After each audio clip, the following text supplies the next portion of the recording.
Okay, सो यहां पे देखो सेक्स रेशियो ऑफ ब्राजील, जैसे मैंने आपको बोला sex ratio is what, these are the second concepts about population. ठीक है, इंडिया में सेक्स रेशियो बहुत बुरी तरह से बिगड़ा हुआ है क्योंकि हमने बहुत सारे भ्रूण हत्याएं की हैं। ठीक है, ब्राजील में ऐसा नहीं है। Age and sex pyramid of Brazil, age and sex pyramid, क्योंकि देखो सिर्फ पॉपुलेशन नहीं, पॉपुलेशन की क्वालिटी भी मैटर करती है। ठीक है, ये सब सारी चीजें आपका हम देखेंगे। Okay, population composition, sex ratio India Brazil में देखो सेक्स रेशियो मतलब ये क्या है, देखो females per 1000 mails, females per 1000 mails है ये। तो अगर ये देखो 1000 से ज्यादा ही है, पर 1000 मेल्स फीमेल्स ज्यादा ही है। और ये ईयर्स है देखो 1971, 81, 91, 2001, उनका भी भाई साहब पोर्तुगीज रूल था और उनका देखो सेक्स रेशियो अभी बहुत तीव्र रूप से बढ़ रहा है, मतलब वहां पे female population as compare to male population is more.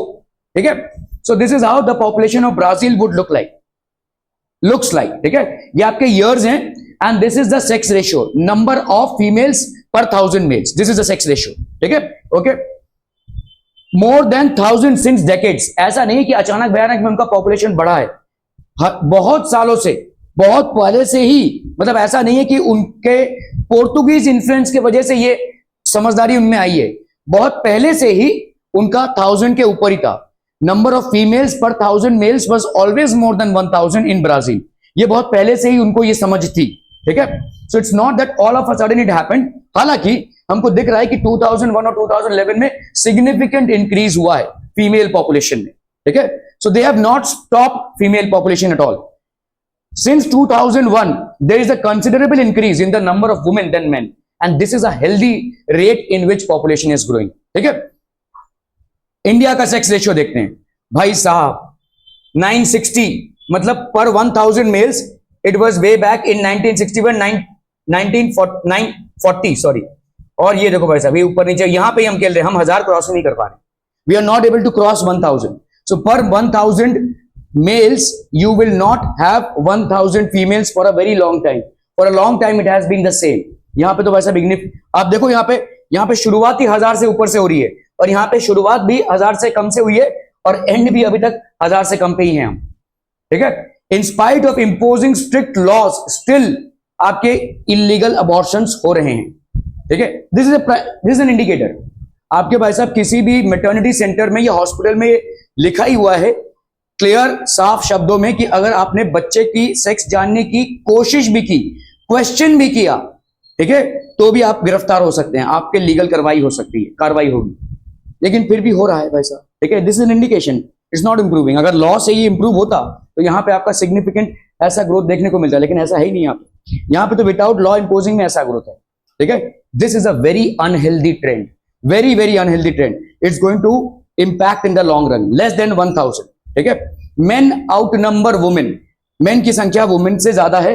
Since few decades fluctuations have been seen but after 1991 slight increase. ये 1991 में बेसिकली ये जब लॉ आया कि आप भ्रूण हत्याएं नहीं कर सकते हैं या लीगली सेक्स को जानना before birth is a crime, तब से थोड़ा सा हमको इंक्रीमेंट मिला है, बट उतना भी ज्यादा नहीं है ये। ठीक है, so this is a sorry state of affairs for India. यहां पे इंडिया ब्राजील से सोच में और परफॉर्मेंस में दोनों भी बहुत पीछे, बहुत ज्यादा पीछे। पॉपुलेशन में तो हम मार खा ही गए, यहां पे भी हम मार खा रहे हैं बहुत बुरी तरह से। ठीक है, एज एंड सेक्स पिरामिड, अभी इसको समझिए। ठीक है, देखो यहां पे भाई साहब मेल्स है और ये आपका फीमेल्स है। ठीक है, और यहां पे आपका दिस इज बेसिकली ये आपका एज जेंडर है।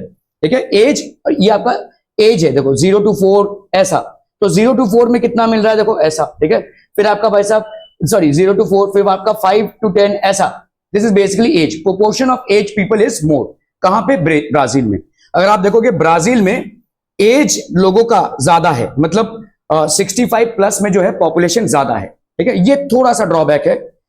Proportion of youth is more, यहां पे हमारे इंडिया में प्रोपोर्शन, यूथ का प्रोपोर्शन ज्यादा है, मतलब 15 to 65 में ज्यादा है।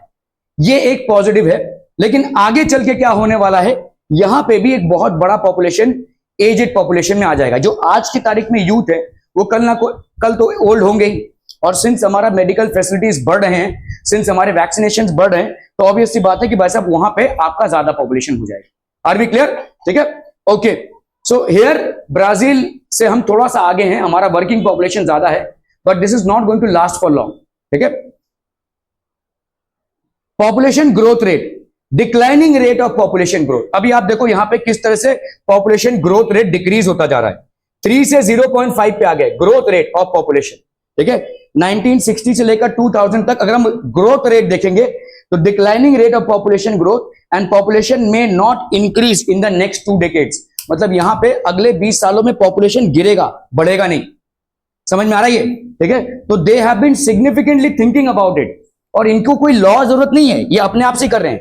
चाइना में भी पॉपुलेशन रेट डिक्रीज हुआ है, लेकिन उन्होंने बहुत स्ट्रिक्ट मेजर्स लिए हैं, वन चाइल्ड पॉलिसी अपनाई है। तो वन चाइल्ड पॉलिसी के तहत उनके गवर्नमेंट में बहुत सारे चेंजेस है। जिसको भाई साहब एक से ज्यादा बच्चे हैं उनको नौकरी नहीं मिलेगी। ठीक है, एक से ज्यादा बच्चे हैं तो दूसरे बच्चे को एडमिशन के लिए स्कूल में बहुत सारा फीस भरना पड़ेगा। ये सब भाई साहब उन्होंने लगा के रखा है। ठीक है, ये बाहर के लोगों को नहीं मालूम है, but this is how they have control the population.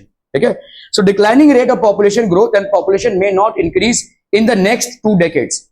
भाई साहब देखो इंडिया की कहानी, डिक्लाइनिंग कुछ है ही नहीं भाई साहब, it was higher until 1971।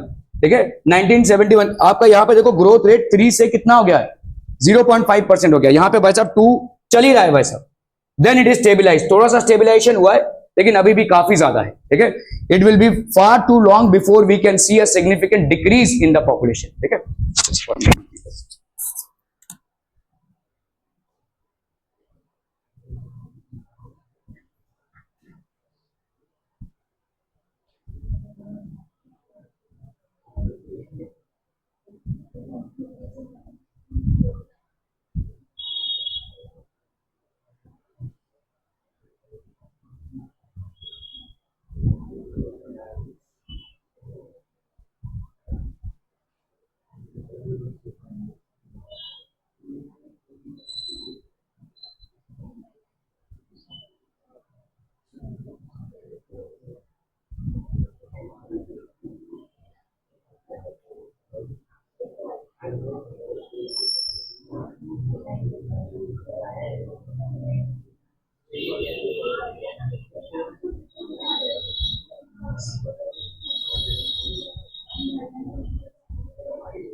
okay, it was higher until 1971, then it stabilized.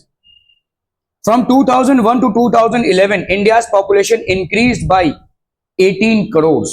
ठीक है भाई साहब, 18 करोड़ से भाई साहब बढ़ा हुआ है 10 सालों में। ठीक है, it's a huge and tremendous growth. Now the rate of population growth is declining but the population is still growing.